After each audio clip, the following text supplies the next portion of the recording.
Audio Jungle.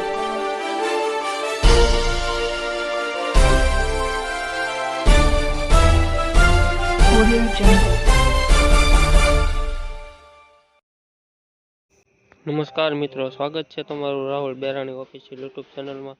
અને આજે આપણે વાત કરીશું આજના મહત્વના અને અગત્ય સમાચારની.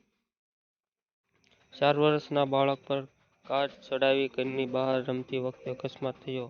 હાથમાં ફ્રેક્ચર અને પેટમાં ઈજા, અકસ્માત સીસીટીવીમાં થયો કેદ. ઉજ્જૈનના માધવનગર વિસ્તારમાં 4 વર્ષનું બાળક ઘરની બહાર રમી રહ્યું હતું. તેના દાદા અને પાડોશીઓ પણ બહાર બેઠા હતા. આ દરમિયાન વળાંક પાસે પસાર થતી કારે બાળકને ટક્કર મારી હતી. કારનું આગળનું વ્હીલ તેની ઉપરથી પસાર થયું હતું. આ જોઈને બાળકના દાદા અને પાડોશીઓ દોડી આવ્યા હતા. તેણે તરત જ કાર રોકી શકાય સંબંધીઓએ બાળકને લઈને તાત્કાલિક હોસ્પિટલ પહોંચ્યા હતા. ડોક્ટરોએ તપાસ કરતા તેના હાથમાં ફ્રેક્ચર જોવા મળ્યું અને પેટમાં આંતરિક ઈજાઓ પહોંચી હતી. અકસ્માત બાદ આરોપી ડ્રાઈવર ઘટના સ્થળેથી ફરાર થઈ ગયો હતો. તેની ઓળખ ચેતન વાડિયા તરીકે થઈ હતી. આરોપી ચેતન વાડિયા વ્યવસાયે ડ્રાઈવર છે. તેની બહેન ત્યાં રહેતી હોવાથી તે તેને મળવા આવ્યો હતો.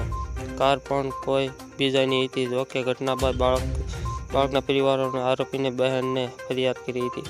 હાલ તે ફરાર છે. પોલીસ તેની શોધ કરી રહી છે. આ ઘટનાનો વિડીયો સામે આવ્યા બાદ બાળકના બચી જવાને ચમત્કાર ગણી સૌ ભગવાનનો આભાર માની રહ્યા છે. તો દોસ્તો, આવા નવા સમાચારના દરરોજ વિડીયો જોવા માટે અમારી ચેનલ લાઇક, શેર અને સબસ્ક્રાઇબ કરી દેજો.